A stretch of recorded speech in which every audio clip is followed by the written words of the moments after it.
এবারের বিপিএল এ যে কজন ক্রিকেটারের বিশেষ করে ইয়াংস্টারের খেলা নজর কেড়েছে তাদের দুজন হচ্ছে শামীম হোসেন পাটোয়ারি এবং মাহিদুল ইসলাম অঙ্কন।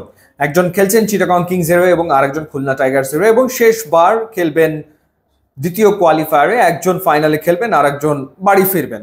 এই দুজন আউটস্ট্যান্ডিং ক্রিকেট খেলেছেন এবং এই দুটো দলকে এই পর্যায়ে আনতে বিরাট ভূমিকা রেখেছেন নিশ্চিতভাবেই।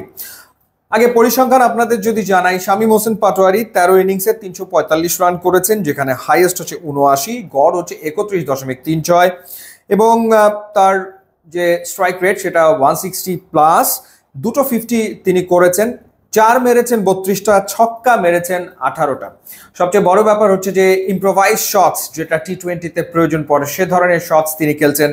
ইনফ্যাক্ট লাস্ট যে ম্যাচটা ফরচুন বরিশালের কাছে হারলো চিটাগং, সেই ম্যাচে শামীমের যে নো লুক শটে ছক্কা দেখার মতো ছিল নিশ্চিতভাবেই।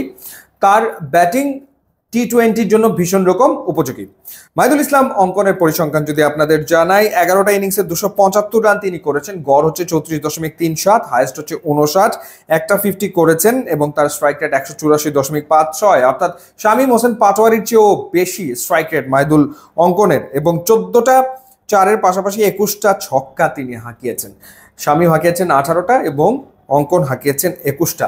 কেন এই দুজন ক্রিকেটার দুই দলের জন্য এত গুরুত্বপূর্ণ? কারণ দুজনেই আসলে মূলত ব্যাট করছেন 6 নম্বরে, বেশিরভাগ ক্ষেত্রে নাম্বার 6 ব্যাটার, এবং টি20তে নাম্বার 6 ব্যাটার খুবই গুরুত্বপূর্ণ, কারণ শেষ দিকের ওভারগুলোতে সেই আসলে ব্যাট করে এবং দ্রুত রান তোলাটা খুবই জরুরি। সো অঙ্কনের ক্ষেত্রেও বলতেই হয় যে অঙ্কন যেভাবে করে বড় শটগুলো খেলেছে, এত ফ্ললেস ব্যাটিং, এবং মানে ছক্কা মারাটা যে সহজ অনেক ক্ষেত্রে মনে হয়, অঙ্কনের ব্যাটিং দেখে কিন্তু সেই ব্যাপারটা আসলে মনে হয়েছে। তো এই দুজনের পারফরমেন্স এই সেকেন্ড কোয়ালিফায়ারে খুবই গুরুত্বপূর্ণ হতে যাচ্ছে, কোনো সন্দেহ আসলে নাই। এবং খুলনা এবং চিটাগং যখন মুখোমুখি হয়েছিল লিগ পর্বে, সেই ম্যাচে কিন্তু দুজনের ব্যাটই আসলে হেসেছিল। যেমন মাহিদুল অঙ্কন, তিনি 22 বলে 59 রানের একটা ইনিংস খেলেছিলেন, 6টা ছক্কা তিনি হাঁকিয়েছিলেন। পক্ষান্তরে শামীম পাটোয়ারি 38 বলে 78 রান করেছিলেন, 5 ছক্কা হাঁকিয়ে।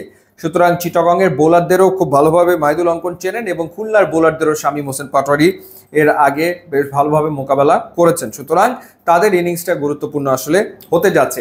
তবে নিশ্চিতভাবেই আগামী দিনে বাংলাদেশের টি20 দলে জার্সিতে এই দুজনকে দেখা তো যাবে, এমনটা প্রত্যাশা করাই যায়।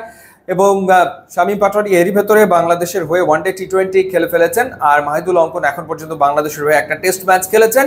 কিন্তু দুজনের যে পারফরমেন্স, তাতে করে আগামী দিনে তারা দীর্ঘদিন টি20তে ন্যাশনাল টিমকে সার্ভিস দেবেন, সেই প্রত্যাশা আসলে করাই যায়। তো দেখাই যাক যে সেকেন্ড কোয়ালিফায়ারে আসলে কে বাজিমাত করেন এবং ফাইনালে কে জায়গা করে নেন। আপনার কি মনে হচ্ছে অবশ্যই জানাবেন।